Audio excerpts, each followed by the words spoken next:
જય શ્રી કૃષ્ણ મિત્રો જો તમે આ વિડીયો રાતે સૂતા પહેલાં સાંભળી રહ્યા છો તો થોડો સમય માટે તમારી બધી ચિંતા ભૂલી જશો। આખો દિવસ જે કંઈ થયું, જે સારું થયું અને જે ખરાબ થયું, આ ક્ષણે બધું જ ભૂલી જશો। આજે કોણે શું કર્યું, કોઈએ તમને દુઃખ આપ્યું કે નહીં, કોઈએ તમારી કદર કરી કે નહીં, આ બધી વાતો થોડા સમય માટે તમારા મનમાંથી બહાર કાઢી દો, કારણ કે હવે સમય છે તમારા મનને આરામ આપવાનો, તમારા દિલને શાંતિ આપવાનો અને શ્રી કૃષ્ણને યાદ કરવાનો। મિત્રો, આપણે આખો દિવસ બીજાની ચિંતા કરીએ છીએ। કોઈકને ખુશ રાખવાની ચિંતા, કામની ચિંતા, પૈસાની ચિંતા, પરિવારની ચિંતા, આવતીકાલે શું થશે તેની ચિંતા। પણ આજે સૂતા પહેલાં તમારી જાત માટે થોડો સમય કાઢો। તમારી આંખો બંધ કરો, ધીમે ધીમે શ્વાસ લો અને મનમાં કહો, હે શ્રી કૃષ્ણ, આજનો આખો દિવસ હું તમને સોંપું છું। આજે મારાથી જે ભૂલ થઈ હોય મને માફ કરજો। આજે જે વાતથી મને દુઃખ થયું હોય એ દુઃખ મારા મનમાંથી દૂર કરજો અને આવતીકાલની નવી શરૂઆત કરવાની મને શક્તિ આપજો। મિત્રો, કેટલીક વાર આપણે આખો દિવસ હસતા રહીએ છીએ, લોકો સાથે વાતો કરીએ છીએ અને બધાને કહીએ છીએ કે અમે ખૂબ જ ખુશ છીએ। પણ જ્યારે રાત્રે એકલા હોઈએ છીએ ત્યારે મનમાં એક પછી એક વિચાર આવવા લાગે છે। આવું કેમ થયું, મારી સાથે જ આવું કેમ થયું, મેં કોઈનું ખરાબ નથી કર્યું તો મારી સાથે ખરાબ કેમ થયું, મેં બધાનું સારું વિચાર્યું તો મારા માટે કોઈ કેમ નથી વિચારતું, મારા જીવનમાં જ આટલી મુશ્કેલીઓ કેમ છે। મિત્રો, જો તમારા મનમાં પણ આવા સવાલો આવે છે તો આજે શ્રી કૃષ્ણની આ વાત ધ્યાનથી સાંભળજો। તમારી સાથે જે થઈ રહ્યું છે એ તમારી આખી જિંદગી નથી। આજે ખરાબ સમય છે તો કાલે સારો સમય પણ આવશે। આજે તમે દુઃખી છો તો કાલે તમારા જીવનમાં ખુશી પણ આવશે। આજે રસ્તો બંધ લાગે છે તો કાલે નવો રસ્તો પણ મળશે। ફક્ત એક વાત યાદ રાખજો, સમય ક્યારેય એક જેવો રહેતો નથી। સારો સમય આવે છે અને જતો રહે છે, ખરાબ સમય પણ આવે છે અને એક દિવસ જતો રહેશે। એટલે આજે તમારા જીવનમાં જે મુશ્કેલી છે એને જોઈને હિંમત ન હારતા, શ્રી કૃષ્ણ પર વિશ્વાસ રાખજો। મિત્રો, ભગવદ્ ગીતામાં શ્રી કૃષ્ણએ આપણને કર્મની વાત સમજાવી છે। એટલે તમારું કામ કરતા રહો, તમારી મહેનત કરતા રહો, પરિણામની વધારે ચિંતા ન કરો, કારણ કે ઘણીવાર આપણે મહેનત કરતાં ઓછા અને પરિણામ વિશે વિચારતા વધારે હોઈએ છીએ।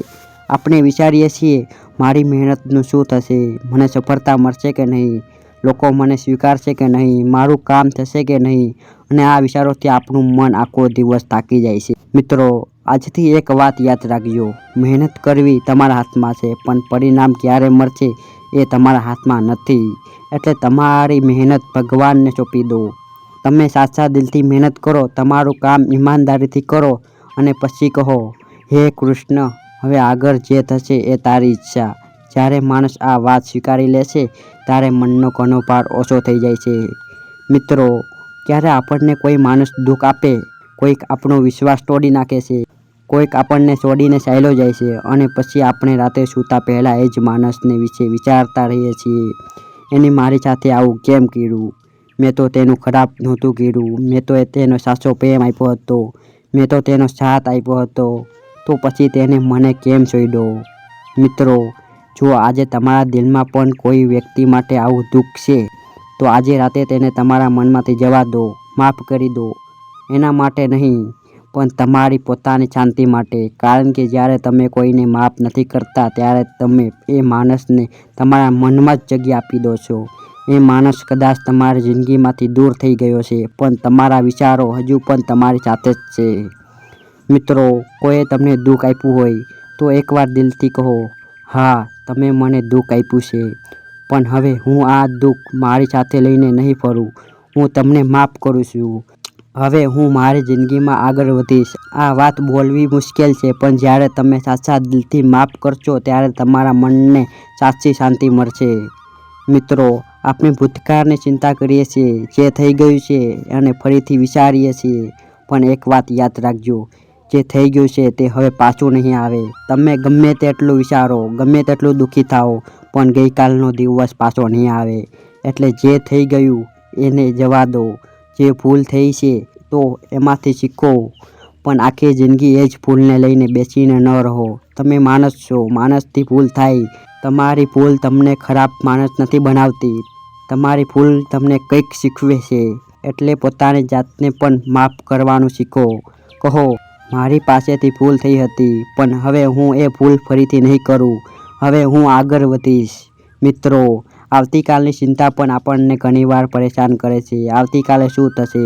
મારી જિંદગી કેવી હશે? મને સફળતા મળશે? મારા પરિવારનું શું થશે? આ બધા સવાલો મનમાં ચાલતા રહે છે. પણ તમે એક વાત કહો, આવતીકાલ હજી આવી જ નથી, તો પછી આજે જ એની ચિંતા શા માટે? આજે તમારી પાસે જે છે એનો આનંદ લો. આજે તમે તમારા પરિવાર સાથે છો એનો આનંદ લો. આજે તમે શ્વાસ લઈ રહ્યા છો એના માટે ભગવાનનો આભાર માનો. આજે તમે જીવતા છો એ પોતે જ ભગવાનની સૌથી મોટી ભેટ છે. એટલે આજે રાતે સૂતા પહેલાં તમારી પાસે જે છે એના માટે ભગવાનનો આભાર માનજો. હે કૃષ્ણ, મારી પાસે જે છે એના માટે તમારો આભાર. મારો પરિવાર મારી સાથે છે એના માટે આભાર. અને મહેનત કરવાની શક્તિ આપી એના માટે આભાર. મને આજે એક દિવસ વધારે જીવવા મળ્યો એના માટે પણ આભાર. મિત્રો, જે માણસ ભગવાનનો આભાર માનવાનું શીખી જાય છે તેના મનમાં ફરિયાદ ઓછી થાય છે, અને જ્યાં ફરિયાદ ઓછી થાય છે ત્યાં શાંતિ વધે છે. મિત્રો, જો આજે તમારો દિવસ ખરાબ ગયો હોય તો સૂતા પહેલાં પોતાને એક વાત કહેજો, આજનો દિવસ ખરાબ હતો પણ મારી આખી જિંદગી ખરાબ નથી. જો આજે કોઈએ તમને દુઃખ આપ્યું હોય તો કહેજો, આજે મને દુઃખ થયું પણ હું કાલે ફરીથી હસીશ. જો આજે તમે કોઈ કામમાં નિષ્ફળ ગયા હો તો કહેજો, આજે હું હાર્યો છું પણ હું હંમેશા નહીં હારું. અને જો આજે તમને લાગે છે કે તમારી સાથે કોઈ નથી તો કહેજો, મારી સાથે મારા કૃષ્ણ છે. મિત્રો, આ એક વિશ્વાસ માણસને અંદરથી મજબૂત બનાવી દે છે. જ્યારે આખી દુનિયા તમારી સામે હોય ત્યારે પણ જો તમે ભગવાન પર વિશ્વાસ હોય તો તમે એકલા નથી. મિત્રો, હવે જ્યારે તમે સૂવા જાઓ ત્યારે તમારા મનમાં કોઈને સામે ગુસ્સો રાખીને ન સૂતા, કોઈના માટે ખરાબ વિચારીને લઈને ન સૂતા, તમારા મનમાં આવતીકાલની ચિંતા લઈને ન સૂતા. આખા દિવસની ચિંતા ભગવાનને સોંપી દો અને કહો, હે કૃષ્ણ, આજનો દિવસ પૂરો થયો. હવે મારું મન તમારા ચરણોમાં રાખું છું. મારી બધી ચિંતા તમને સોંપું છું. મારા બધા ડર તમને સોંપું છું. મારી બધી મુશ્કેલીઓ તમને સોંપું છું. હવે મનને શાંતિથી ઊંઘવા દો અને જ્યાં સવાર થાય ત્યારે મનને નવી હિંમત સાથે જગાડજો. મિત્રો, વિશ્વાસ રાખજો, કાલની સવાર નવી હશે. કાલે તમને ફરીથી એક નવી તક મળશે, ફરીથી મહેનત કરવાની તક મળશે, ફરીથી હસવાની તક મળશે, ફરીથી કંઈક નવું શરૂ કરવાની તક મળશે. એટલે આજે રાતે તમારા મનને આરામ આપો. તમારે આંખો બંધ કરો અને મનમાં ફક્ત શ્રી કૃષ્ણનું નામ લો. શ્રી કૃષ્ણ, શ્રી કૃષ્ણ, શ્રી કૃષ્ણ. ધીમે ધીમે શ્વાસ લો અને મનમાં કહો, હું શાંત છું, હું સુરક્ષિત છું, મારા કૃષ્ણ મારી સાથે છે. મિત્રો, તમારા દરેક સમસ્યાનો ઉકેલ આજે જ શોધવાનો જરૂર નથી.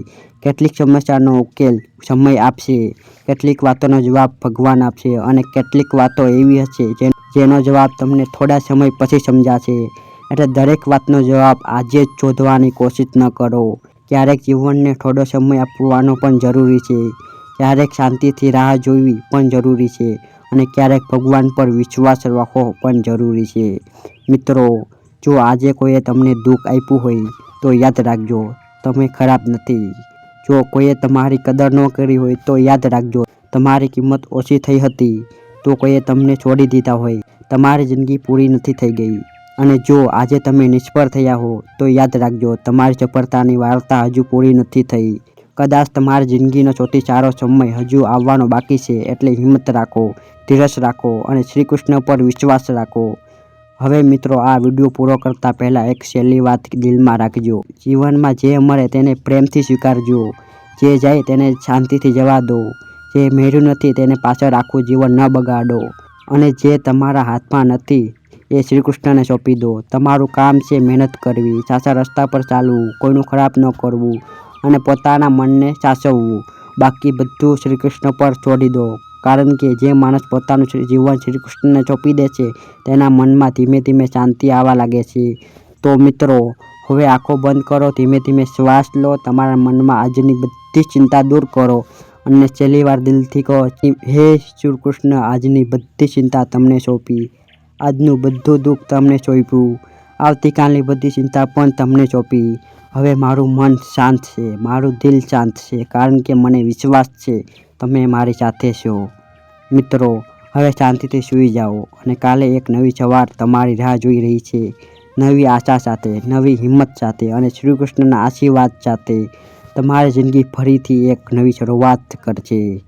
જય શ્રી કૃષ્ણ. રાધે રાધે. ભગવાન શ્રી કૃષ્ણ તમારા મનમાંથી બધી ચિંતા દૂર કરે, તમારા જીવનમાં શાંતિ આપે, તમારા પરિવારને ખુશ રાખે અને તમે હંમેશા સાચા રસ્તા પર ચાલતા રહો એવી શક્તિ આપે.